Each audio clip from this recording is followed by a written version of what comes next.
আসসালামাইকুম, সবাই কেমন আছেন? আশা করি সবাই ভালো আছেন। কুয়াকাটা শঙ্কুপুরে 0 পয়েন্ট থেকে পূর্ব সাইডে সমুদ্রের ডুবে যাওয়া বিশাল এক ট্রলার ভেসে আসছে কিনারায়।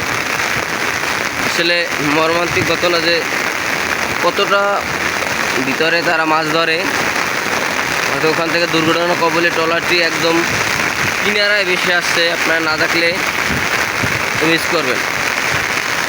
জানি না কার কোটি টাকার সম্পদ, জানি না কার কোটি টাকার সম্পদ। অবশ্যই কিনারে তুফানের সাথে গড়াগড়ি খাচ্ছে। তো আসসালামু আলাইকুম, শুভ সকাল। সবাই কেমন আছেন? আশা করি সবাই ভালো আছেন। দুঃখের বিষয় বলতে হয়, কোটি টাকা সম্পদ কারো জানি সমুদ্রের ভিতরে তলিয়ে যায়। ওখান থেকে সমুদ্রে ভেসে ভেসে কিনারায় চলে আসে। আসলে এই সম্পদটি কার এখনও জানা যায়নি। সমুদ্রের সাথে তারা দোল খাচ্ছে।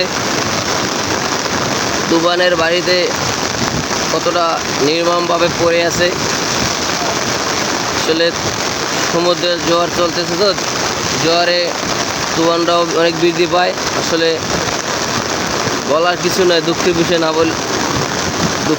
না বলেও পারি না। অবশ্যই আপনাদের দেখানোর চেষ্টা করছি। আসলে সম্পদটি কার জানা যায়নি, অবশ্যই জানা গেলে আপনাদেরকে জানাবো। ধন্যবাদ। আল্লাহ হাফেজ।